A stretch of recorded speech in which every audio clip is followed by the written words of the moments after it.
Hello and welcome back to the Workbench. This is where we discuss ceiling fan history, trivia, and technical information. Today we're going to talk about hugger fans, aka close mount fans, close to ceiling, hug the ceiling. There are any number of different names. If you're not familiar, this is the type of ceiling fan first introduced for mobile homes, designed for low ceilings in general, that allows you to mount a ceiling fan directly to the ceiling with no downrod. They're very popular. They were widely copied. They were widely imported. They became generic pretty quickly. So what we're going to do, because this is such a popular style of fan and there's so many different variations and so many different copies, we're not going to cover every example from every year. We're going to take a cross-section of each year and look at the top 10. That's advertised, catalogs, patents, etc. So we're going to look at the top 10 hugger fan styles from every year. If I list less than 10 from a year, it's because the top 10 was a lot of the same ones. And again, so when I'm going through this, if I say, okay, this was the first year for XYZ, and actually I saw one 2 years before, that's okay, but it didn't make the top 10 2 years before. So let's get into it. The first hugger ceiling fan was made by Thomas Industries. It originally had a Fasco motor, then a GE motor. That was 1981. That was the only hugger ceiling fan available for sale in 1981. SMC patents their hugger mount in 1981, but they don't issue the fans for sale until later. 1982. Lots of the results for hugger fans are Thomas. Also, the Thomas copy, which has no vents and cane blades, shows up in 1982. Quoizel introduces their hugger fan in 1982, which also had a GE motor. Heritage introduces an Emperor hugger. American Industries introduces theirs, which has either a GE or K55 motor. The Moss Highline is introduced in 1982 and is the first mention of the SMC Royal Flush in 1982. 1983, the SMC U52 is advertised. The Union style hugger shows up. And if you're not familiar with the Union style, they were one of the companies that made it. It is a hugger fan with straight sides that basically looks like a regular motor housing but mounted to the ceiling. The Universal Spinner hugger shows up. I don't know what else to call it. It's a really weird fan. We've seen a few of them. They have a spinner motor. They have, I believe, bottom mount, and then they have like a weird hugger canopy, and the spinner motor sits in the canopy. They don't look like anything else. That was I think they're made by TAT. That was a 1983 thing. The Ritz style with the ribbed sideband shows up in 1983. Moss also used that style. The Ritz style with the small vents shows up in 1983. And what we call the big motor hugger. It's kind of the classic generic hugger style, but exaggerated, bigger. That shows up in 1983. 1983 is also the first year of Moss huggers at JCPenney.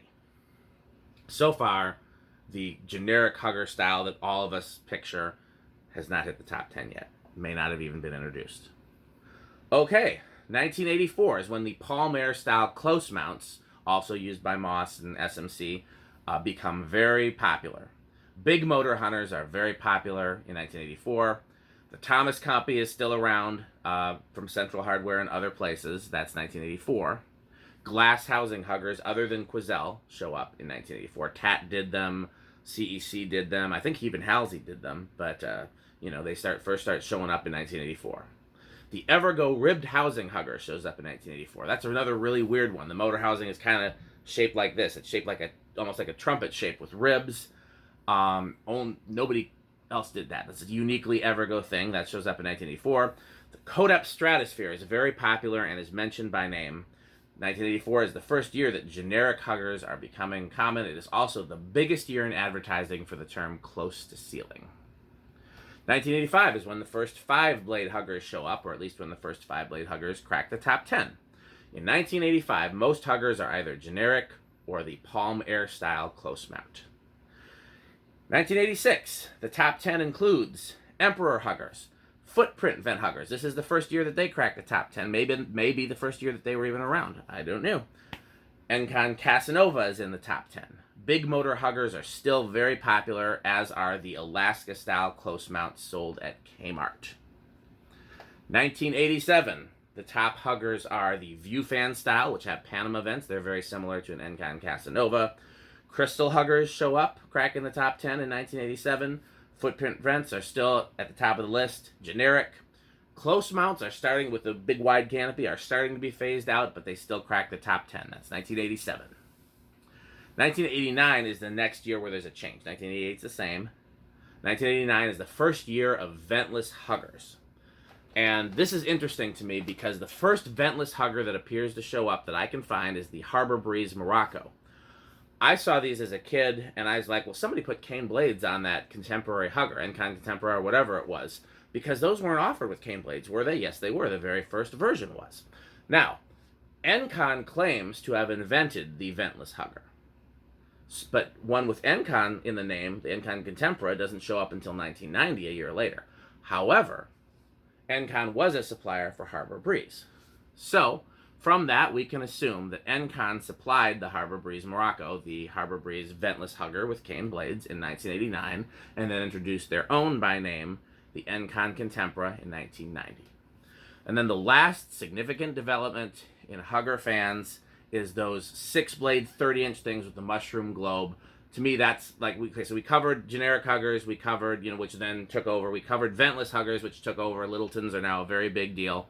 But then the last development that kind of changed the nature of hugger fans were those 30-inch 6-blade things. Also an Encon first. They were sold as the Petite 30 by Encon, the Petite 30 by Harbor Breeze. That was 1993. There. So we have covered the development of hugger fans since their invention in 1981 to what I would consider their last major innovation in 1993. I hope you have learned something. I have learned some things I did not know before. If you enjoyed this video, if you learned something, please like, comment, and subscribe. If you want to learn more, not only can you get these on video form, you can get them in podcasting form, anywhere podcasts are sold. Apple Podcasts, Google Podcasts, everybody's podcasts. Request from the Workbench, and you can learn about ceiling fans while you're exercising, while you're driving. Even you can set it to play while you're sleeping. You can have ceiling fan knowledge just enter your head by osmosis. And that is because we have a sponsor that allows us to do all of this great stuff, and that sponsor is FanStick. Please buy FanStick.